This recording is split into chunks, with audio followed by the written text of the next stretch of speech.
Welcome to the SpartanMag.com VCast. Jim Comparoni, Paul Konyndyk, Perles Plaza outside of Spartan Stadium. Michigan State first day in pads today. Began practice last Tuesday. Today's Monday. Full pads indoors. It was clear like this earlier this morning when they began practicing around 10:20 a.m. Started raining, so all practice was indoors today, and then it dried back out. They missed the outdoor window. The only time it's rained all day today was while they were practicing. So Jonathan Smith, first-year head coach for Michigan State, said that they were able to get enough done indoors. Space becomes a little bit of an issue, but he didn't complain about it too much. They thought they got some things done, played with some physicality today, scrimmaged a little bit. I think he said they'll scrimmage on Saturday in the stadium. It'll be a closed scrimmage as practice and training camp continues to move forward. He said he liked the way the defensive front is looking, and he likes what's going on at inside linebacker. He said inside linebacker playing at a high level right now. That was maybe his strongest comment of the day, and not a big surprise. There's some pretty good bodies in there, some newcomers, some experience, some maturity. Inside linebackers looking like a strength. Yeah, I don't think you can play really well at inside linebacker unless the defensive line is playing well together, because if the defensive line's not doing their job, then the linebackers aren't going to be able to flow and make plays. And this is kind of a downhill defense where linebackers are going to make a lot of plays. And Jonathan Smith saying like the front seven playing well, and that being the first day of practice and pads. And the way he said it, he's an offensive coach, so maybe that's not always on his mind first, the defense. He's very kind of Spartan in his economical in his choice of words. So like when he does mention something specifically, I put more stock into it than I would someone else who's long-winded and is going to run through all the position groups. So just in case he doesn't miss one. When Jonathan Smith says he likes the front seven, I'm assuming they did something good. And the linebackers that were out there today, there were 3 linebackers available for interviews: Jordan Turner, Jordan Hall, and Wayne Matthews. And all 3 of those guys were talking about, feeling good about the defensive line. And I think, why is that significant? Well, everybody knows that there is a ton of roster turnover in the offseason, and to have those guys playing together and to hear some of those comments, that makes you feel good. And I think it also speaks to the organization and attention to detail that Joe Rossi brings to the table. Mm-hmm. Even though we were tight inside today, I was impressed with how much individual drill work, how much defensive line was going through. Lengy was out there, defensive line coach, and he was getting a lot done with the defensive tackles, Russians. They were getting a lot of stuff done. And I was impressed with, even though you were tightly confined today on the indoor field, I felt like a lot of things were going right out there in terms of what they were doing, drill work, stuff was getting done, and that bodes well for the direction of this team, because that's one thing that has to happen. You have to get solid front seven play for anything to work this year for Michigan State, in my opinion. Sure, and make sure everybody give us a like here on the channel, subscribe to the channel also. That helps us a lot. Go to SpartanMag.com. We'd love to have you as a subscriber, as Paul and I and Jason Killip and Kenny Jordan and Jake Laskawa do our best to provide Michigan State fans with comprehensive, in-depth analytical coverage of Michigan State preseason camp as Michigan State's getting ready to go. College football just around the corner. First time we've been here in the Perles Plaza in a few years, maybe since before COVID, Paul, maybe? No, we've been out here before that. Because the last couple of years, usually everything is over there in front of the stadium, but this used to be where we used to do these VCasts in the past, and it's good to be back. So something I want to say also, with these readers we've been doing about Shoepan, we've gotten a lot of good feedback on that, and in case you haven't heard about it before, we're really pushing the recycling campaign, and Shoepan doing a good job across the state of Michigan. And we want to say, did you know that just a few years ago, the state of Michigan ranked first in the nation for deposit container recycling? 90% of all purchased bottles and cans were being redeemed for their deposits. Today, only 73% are being redeemed. That means Michiganders are forfeiting $105 million in deposits that they're not taking back, that are not being redeemed. If that's not bad enough, this deficit is also having a negative impact on the environment, with tons of recyclable materials ending up in landfills.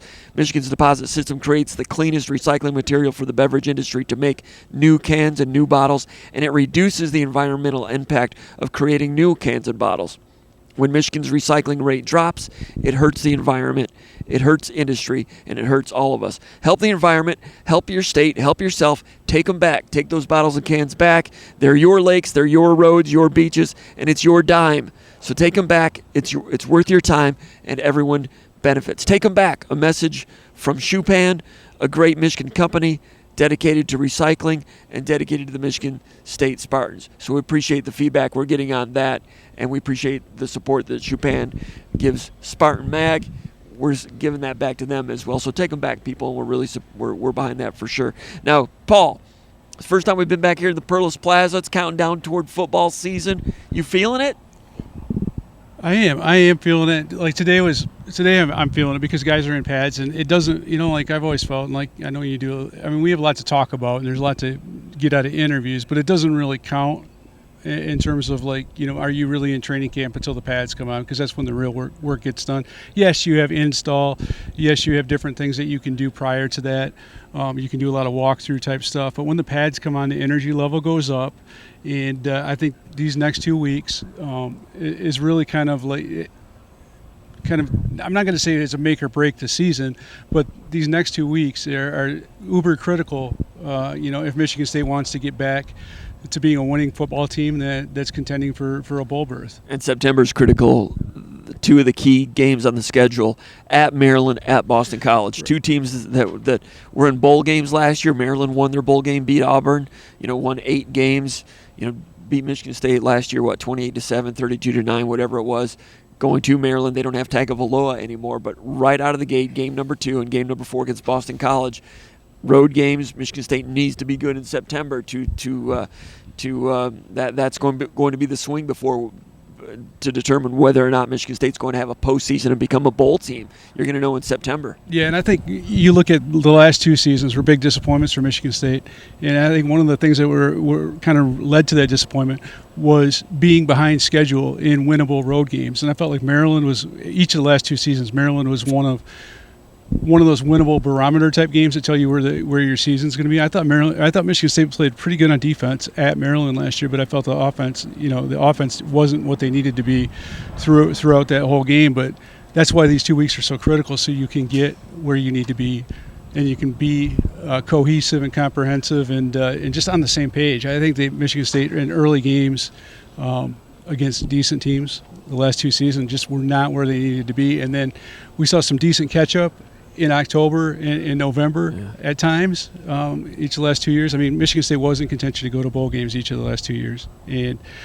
But I think where they really lost out on the opportunity to kind of get where they needed to be early were games like Maryland, and that can't happen this year. So these next 2 games, these next 2 weeks with the first Jersey scrimmage being this weekend, and then I'm assuming the next Saturday after that being another Jersey scrimmage. Those are really big for Michigan State to kind of get things oiled out or ironed out, kind of figure out where their depth chart is, and kind of try to fit different puzzle pieces together. Yeah, and they've got a lot of defensive players returning with starting experience, but Jonathan Smith said last week, just because you started last year does not mean you're starting this year.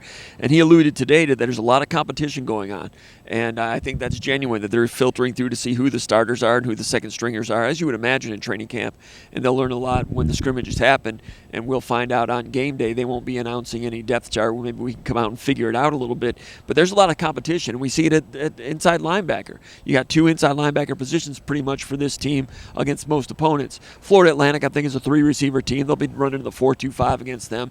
Against Iowa, it'll be more of a 4-3, but it'll be 4-2-5 is mainly their base. That's 2 inside linebackers. Right. And this is a program with 4 good, solid, proven inside linebackers, with Cal Halladay, Jordan Hall, Jordan Turner coming in from Wisconsin, Wayne Matthews coming in from Old Dominion.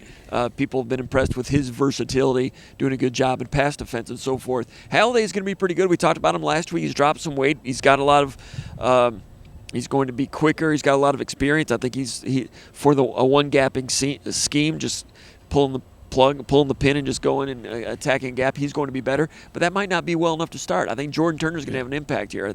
You're hearing a lot of good things about him. Smith mentioned him as someone who's showing some leadership ability. He's been on campus for 6 months. It's a guy that started in the past for Wisconsin, was honorable mention All Big Ten as a sophomore 2 years ago. Now he's coming back home to his home state, a physical downhill guy. That's the way Jordan Hall described him. They're happy to have Jordan Turner around here. That inside linebacker position, we're talking about it today, it is a position of strength, and they're competing there. Yeah, it's one area where you do have real legitimate depth. I thought they had okay depth last year.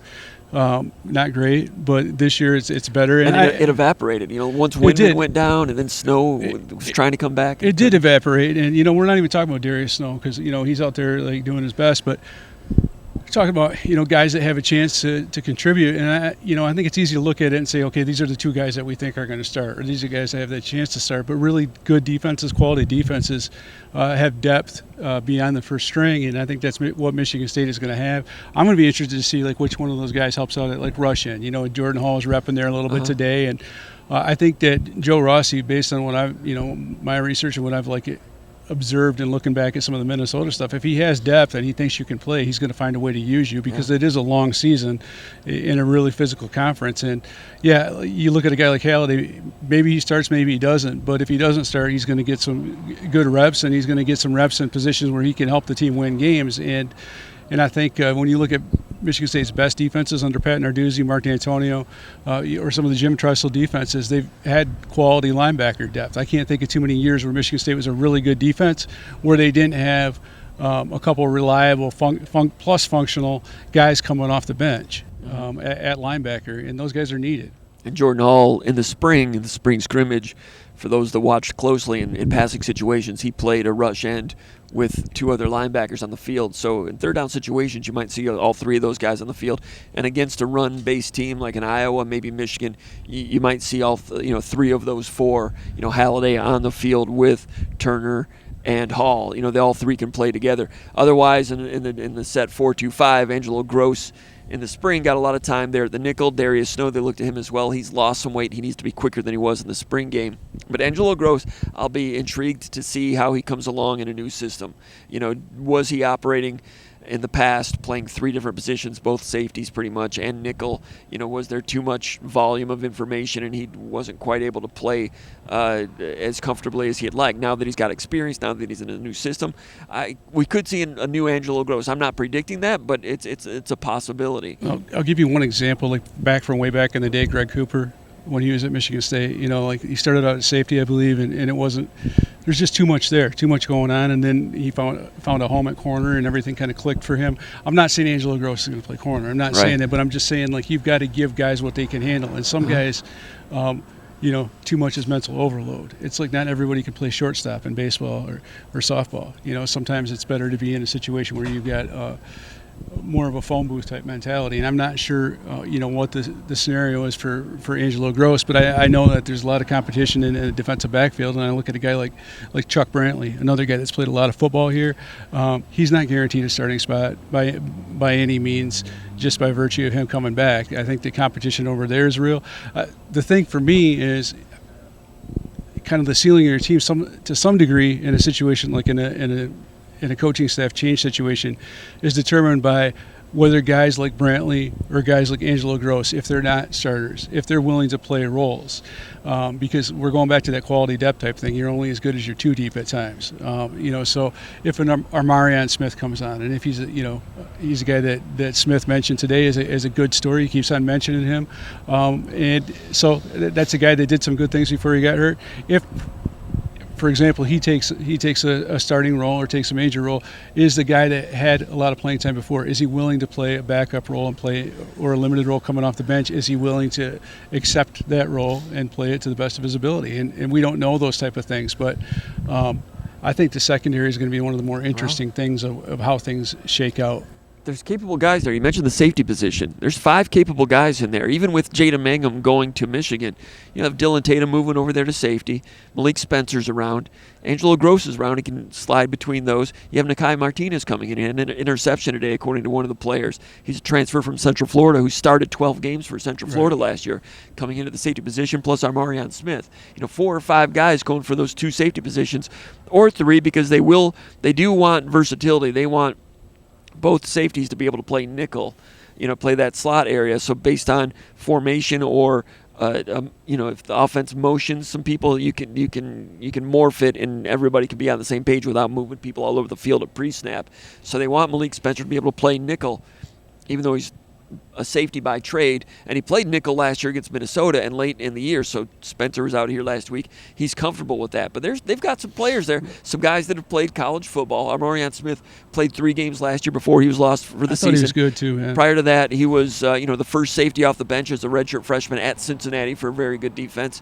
There's competition there. When Jonathan Smith says he feels good about the players and there's a lot to be settled in terms of what's going on in the depth chart, those guys are all going to play. Who starts and who finishes could be different things from week to week, but they got some players there. And I think one of the other things, going back to like a Joe Rossi, the thing that kind of impresses me is organization, one, attention to detail, but also I think he's a kind of communicator that tells you where you stand and what you can do or what you're capable of. And I think that's a key when it comes to building depth, is explaining to guys what their role is going to be and what you envision for them. So it's not just like I'm not going to start, so I'm not going to play type of deal, or this guy beat me out for a job and I'm going to be relegated to no man's land, as we've seen some defensive backs in the past few years, who started out as a day one starter, had a bad game, and then you never heard from him again the rest of the year. I think the communication piece, and when it comes to defense, is going to be important. And I think Joe Rossi strikes me as a guy that will play as many guys that are capable of playing, and you see that, with some substitution numbers when he's had a lot of depth on his defenses. And Alex Van Sumeren, Jonathan Smith mentioned him again today. Yesterday I did Spartan Mag Live, and I mentioned Alex Van Sumeren, and I had him as being like a player that might have the widest variance of what he could be this year. I mean, because we haven't seen him play in 2 years. Last year he missed it due to injury. We didn't see him in the spring. The year before that, as a true freshman in 2022, he played 4 games, and then he shut it down to preserve redshirt status. We've not seen him in about 20 months. 4-star recruit, all kinds of quickness. And now we're hearing really good things about him in the weight room, like strongest player on the team type of things. A guy that even these coaches didn't get a chance to get on the field in the spring. They're seeing him really for the first time in the last 2 weeks. And Smith mentioned him, and I mentioned him yesterday, and I'm not surprised. When I talked about variance yesterday, I said, maybe he could be like a third-string guy, or he could be the best defensive tackle on the team. It could go from any – I wouldn't be surprised with any of that. And when Simeon Barrow and Derek Harmon left, defensive tackle was, it's kind of a crisis situation. They were wise to go get Daquan Dowse in December. No one knew how valuable that was at the time. I think they were hedging some bets there about Barrow. I think they kind of felt that could happen with Barrow. But you got Maverick Hansen coming back. You got Dowse. Then after those guys left, you go get Ben Roberts out of Oregon, whom Jonathan Smith mentioned today has been a nice plus. And Van Sumeren is an X factor that all of a sudden, it's conceivable he could be better than Maverick Hansen. We don't know, but that would be a big boost. It's college football. We haven't seen him. He's a young guy with ability. He's coming into his man strength. That's a big X factor for the season at a very important position that in May was a crisis situation. Yeah, you really got to have 5 defensive tackles that can play functional football. I mean, you'd like to have like a couple stars and then have those rotation pieces. And it's good to hear these good things about Van Sumeren. Yeah, because you need to have like Van Sumeren for Michigan State to be a quality defense. And I'm not predicting a great thing, but I'm thinking some of the years where Mark D'Antonio had defenses that weren't dominant, but they had some good pieces. For you to have a good run-stopping defense, because I think that's where it starts. You have to be competent against the run. If you can't stop the run, you're not going to be a good defense. But for you to have a competent run-stopping defense, a credible defense, you have to have interior defensive line depth, and that requires 5 guys that can play. And it looks like they're moving in that direction. Now, I'm not going to predict if Van Sumeren's a starter or anything like that, but I do think right now it's fairly safe to say that he's earned some rotation-worthy status. And the thing about it is, like, he's athletic. He's 300 pounds, and we knew that he could do some pass rush stuff coming out of high school. He's making some noise. They need some noise there. The fact that he's adding the strength piece and he's been making plays, and there's a high want-to factor, a high energy factor. He's excited about being back out on the field. That's all you can ask. He's a young redshirt freshman. So I'm not going to predict. There's been times where we've heard a lot of buzz about, defensive linemen. Last year at this time, there's a lot of hype around the kid from Colorado, the big dude. Jalen Sami. Yeah, and that turned out to be. I'll tell you what, I went back and watched his film, and I mean, Tucker was talking about, but you never heard me talking about. Right, I know. Nothing against the kid, but players were also speaking highly of him, and so it is somewhat with a grain of salt. But with Alex Van Summeren, I don't think anyone's gonna hype a kid that hasn't been on the field for 2 years, and nor should they. That's not fair to him. But he's in the mix. The quiet confidence regarding him, the gains in the weight room, those are all positive signs.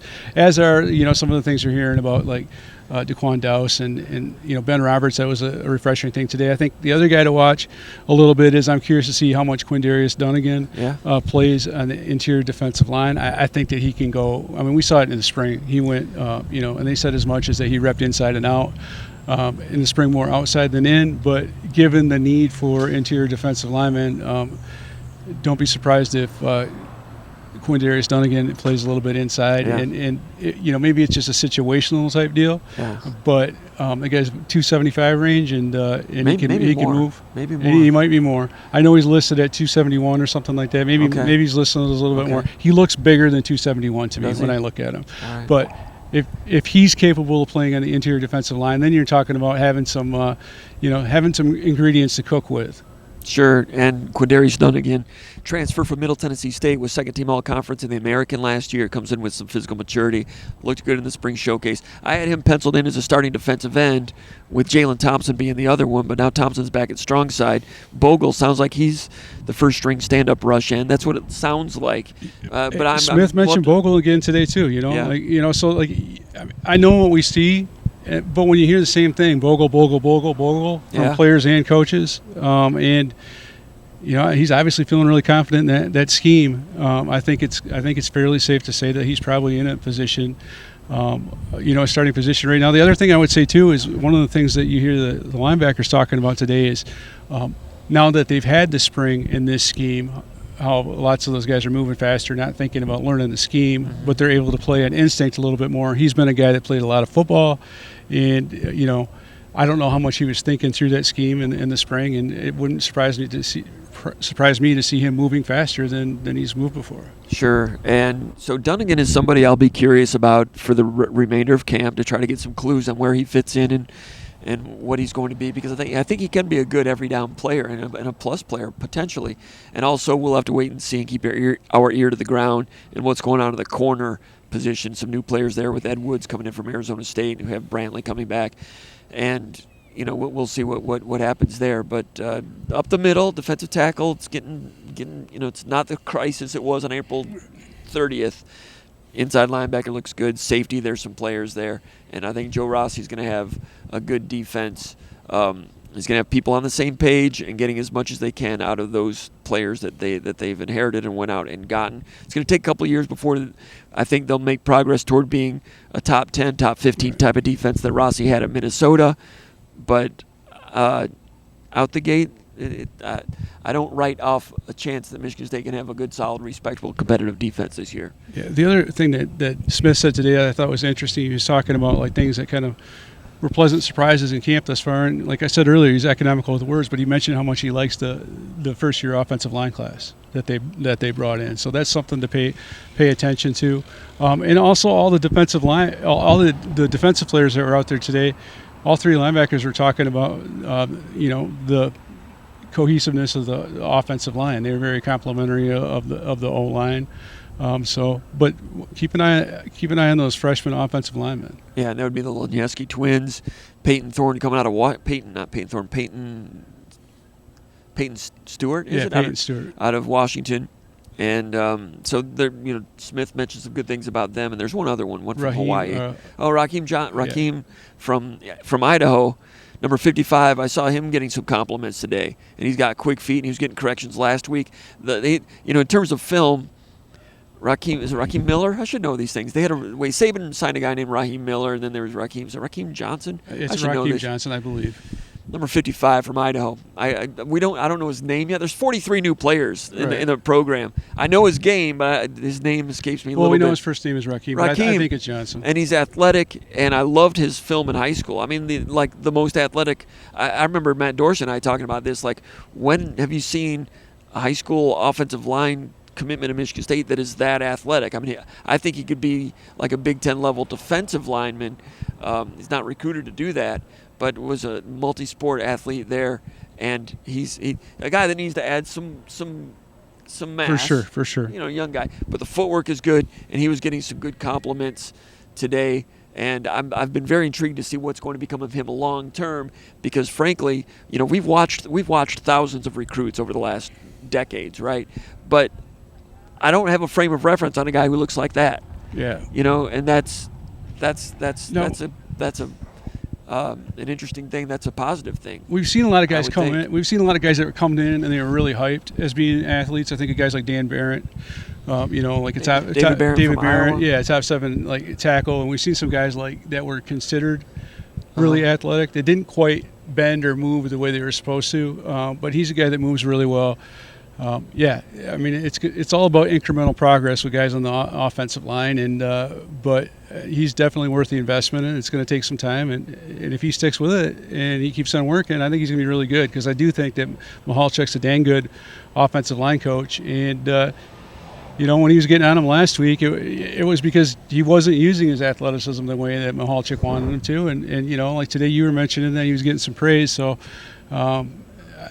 I think he's going to be a guy long term if he sticks it out. That's always a big question with anybody, right? Like in the transfer portal era, do they stick it out? It's so hard to follow these developmental type stories, because lots of the times you see a guy that's got some promise and he's not there the next year, and then he kind of disappears because he goes to an entirely different scheme, and maybe he doesn't resurface ever again. You don't know, but I think for those type of positions, it's all about getting better one day at a time. As cliche as that sounds, but that's what you got to do as an offensive lineman. But I think it's positive that they like their offensive line class, because sometimes it's not easy to put together an offensive line class in year one. It's easy to get receivers. Sometimes you get lucky with quarterbacks. Maybe you get a rush end or something like that. But to get a good offensive line class that early in the game is very important. And that also bodes well in terms of stability, given the scheme that they like to run and how important the run game is. And it is Raheem Johnson. I looked it up. Yeah. Thanks for pausing while I looked that up. I got him mixed up with there was a guy named Raheem Miller in one of Saban's first classes, and I'm old enough now that names kind of get jumbled up. Like I said, 42 new scholarship players in the program. There's some new ones. We're learning about some of the new ones. And Stanton Ramil, Jonathan Smith said a few good things about him. He's back on the field as well, a guy that's got a lot of potential. It's the first time that Jonathan Smith has opened up a little bit about Stanton Ramil. He was asked specifically, I think, about Stanton Ramil by our colleague Chris Solari. But that I still think, like, I'm going back to the video that I filmed last week and watching them. I thought Stanton Ramil, he's a big-bodied dude. I thought he moved really well for that. He's not stiff, and coming off an injury, I expect a guy coming off an injury at 6'7", 3 something like he is to be rusty, and he didn't look rusty to me. So I think he had he's in shape, obviously, and that's where it starts when you talk about putting yourself in a position on the offensive line coming off an injury. To give yourself an opportunity to be in that 2 deep or compete for a starting job, you have to be in shape. That really helps your cause. Sure. And to me, he looks like he's in shape, and it's good to hear Smith.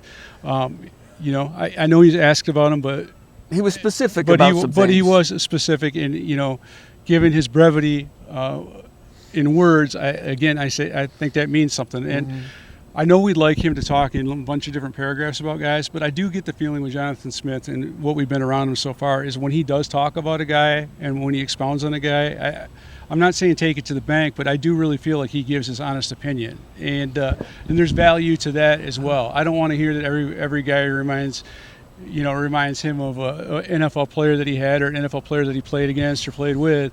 I would really like to hear his perspective and where he fits in the scheme of things. And any positive news, I think, is newsworthy because I do think he is a truth teller. Sure, I agree. I thought those were good comments about those offensive line prospects coming in, and we're learning as we go with a lot of these new players. And Stanton Ramil is a good one to have in the program because the previous staff was really high on him. 4-star recruit coming out of Alabama, suffered the injury, and then did not go in the portal, and the new staff is excited to have him as well. As you'd say, he's a good hunk of clay to work with, and he's just starting his college career, but he's still around. I think he's gonna bounce around on that 2 deep if he stays healthy. It's gonna be fun to watch him and some others. Anything else, Paul? All right, for Paul Konyndyk, my name is Jim Comparoni. Been watching the VCast from East Lansing, the Perles Plaza outside Spartan Stadium with the Spartans. The VCast for SpartanMag.com.